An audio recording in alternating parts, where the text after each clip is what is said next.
I'm warning you all now that I have a serious bone to pick in ANDOR Episode 8. Big deal. And most of you will think it's no big deal, but to me, it's part of a larger problem at Lucasfilms. I'll save that for the second half of this episode, but the 8th episode of ANDOR continues a depressing narrative for the protagonists of the show, and as the mood remains stark, the music diverts from its use of themes in exchange for more intense atmospheres. This is Star Wars Music Analysis.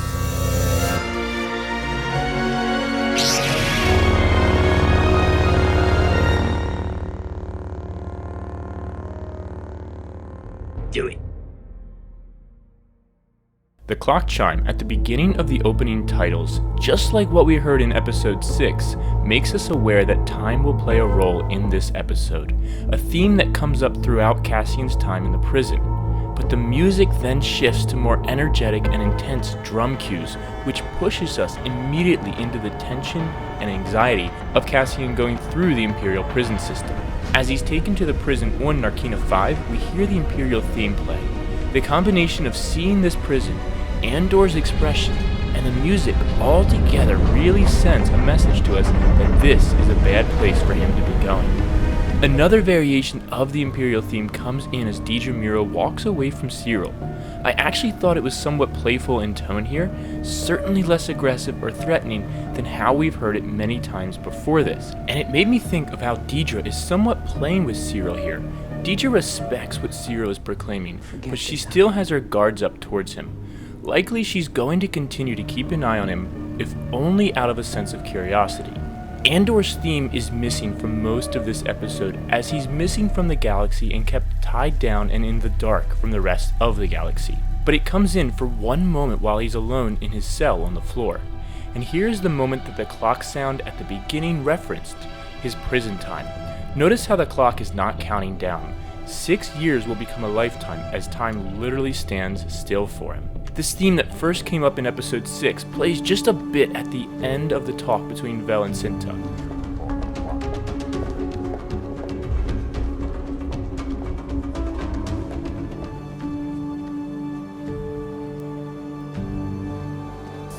I'm not sure exactly what this theme represents. Perhaps it's designed to be for the Rebels as an early precursor to Luke's theme later, but still not sure. Bix later walks out of her home on Ferrix as we hear the all-too-familiar alarm from episode 3.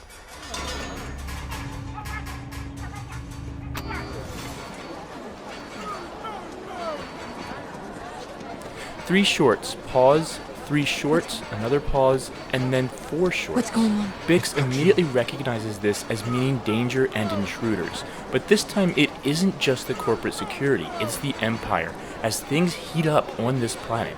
I love that they keep bringing this theme of talking drums on Ferrix back, like I mentioned in my episode 6 breakdown. I can't wait to see what this finally leads to during the final showdown on Ferrix. Y'all know it's coming. Alright, so here's my down on the show. The next cue bothers me, and it's something that was brought up by viewer Smidjid. I have no idea how to say that, in the comments of my episode 7 breakdown.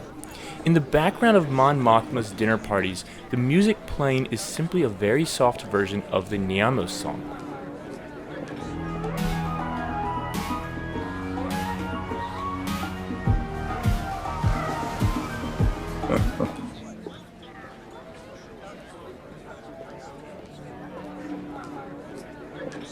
Now, this bothers me for 2 reasons. First, I don't understand why, at an elegant dinner party between the elites of Coruscant, the music playing is EDM. This type of music, even if without the beat and just the chords as it seems to be here, would not be considered sophisticated enough for this type of event. Look at the way that everyone here carries themselves, highly monitors their actions, carefully orchestrates their words, and dress to demonstrate that they have zero connections with the common Imperial citizen. The Niamos music is designed to create joy through an increase in adrenaline. It's designed to incite energy and Stop.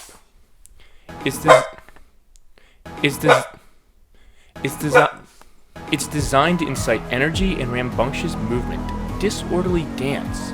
The chord progression serves this purpose as well. It's designed to be simple, offering an easy ability to be looped, but also not needing to actually be paid attention to in order to be appreciated. In this, pop and dance music serve different purposes than that of classical music. I would not imagine someone such as Senator Mon Mothma, one of the most carefully calculated and organized people in the entire galaxy, to make this choice, when every choice, made or unmade, sends a message. And this brings me to my second issue with why this bothers me. It's lazy. We first hear this cue on Morlana 1 as Cassian enters the brothel. At this point, it's been assigned as diegetic music or music belonging to the scene that is actually being heard by the characters within the story. It's now part of the Star Wars galaxy, not ours. So when we hear the same music being played as we approach the shores of Niamos, it conflicts with this approach because now it's become incidental music that is only meant for the viewer's ears, not that of the characters. Now, maybe this is a cue in the Star Wars galaxy that is actually called Niamos, and it just happens to be playing when Andor enters the brothel, and now it's a cue for us to introduce Niamos when we coincidentally arrive there. And if that were it, then I could get over this. Great foreshadowing. But then we also hear it in Mothma's party, and the only way that I can make sense of this is that Lucasfilms, or whoever was calling the shots, didn't feel it was important to have a different track here. And nobody wanted to pay Britell for one or two more tracks to play in the background here that would actually fit. Nobody thought it would matter. And that's the biggest reason I miss George. He felt that every detail mattered. Every detail. And the execs at Lucasfilm continued to ignore this. Sure, Gilroy was given more freedom in this show than Deborah Chow and Kenobi, but these issues are still coming up, and I'm tired of seeing this incredible franchise crap out on one of the pillars of its legendary status. But let me know what you think. Am I overreacting, or do you agree with me that a better job could have been done? That more care and consideration could be given to the music by Lucasfilms? Tell me in the comments below and let me know if I've missed anything. And before you go, don't forget to like this video and subscribe to learn more about the music of a galaxy far, far away. And as always, may the be with you.